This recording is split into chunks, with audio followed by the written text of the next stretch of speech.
Beasainpedia, wiki emakumeok.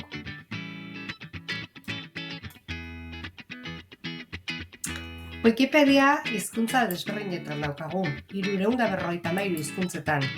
Euskara ere badu bere Wikipedia. Irailaren 22an, euskarazko Wikipediak 452.328 artikulu zituen idatziak.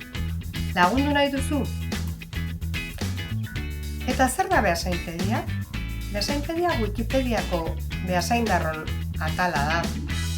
Beasaingo artikuluak kalitatez hobetzeko eta kopurua igotzeko Aitu Euskara Elkarteak, Beasaingo udalaren laguntzaz sorturiko proiektua da.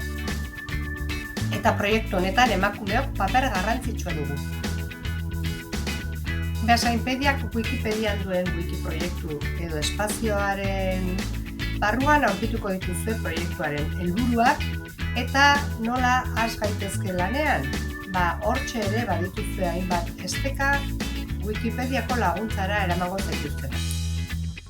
Lanean hasteko argibideak pausoz pauso azaltzen dira, bideo tutorial oso onak daude poliki-poliki Wikipedian lan egiten ikasteko, beldurrik ez da izan behar, hastea besterik ez da. Argi dagoena da, Beasainpedia, beasaindar guztiok garela. Wikipediako Beasainpedia atalean nola sartu jakineko duzue. Wikipedian sartzen bazarete euskarazko Wikipediako bilatzailean, hortxe lupatxo hori dagoen leku horretan, wikiproiektu.beasainpedia jartzea besterik ez duzue. Egitea atalean sartuta, ikusiko duzue proiektu honetan egin dugun bilaketaren ondoren, urdinez aurkitu ditugun artikuluak daudela eta gorriz egitear dauden artikuluak. TX gorri horiek, batez ere gorriak direlako, Txikipedian ditugun artikuluak dira. Proiektu honekin hasi ginenean ez ginen 200 artikulotara iristen. Pixkanaka denon artean bagoatz kopuru hori igotzen, baina zu behar zaitugu. Urtean zehar hitzaldiak eta ikastaroak antolatuko ditugu.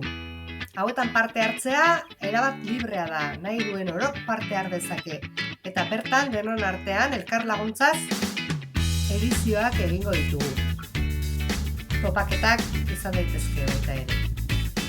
Azaroaren 5ean adibidez, Marisa Barrena izango dugu Beasainen, Durangoko wiki emakumeok taldearen lan egiteko modua azaltzeko. Eta wiki emakumeok tonk dokumentala ikusi ahal izango dugu.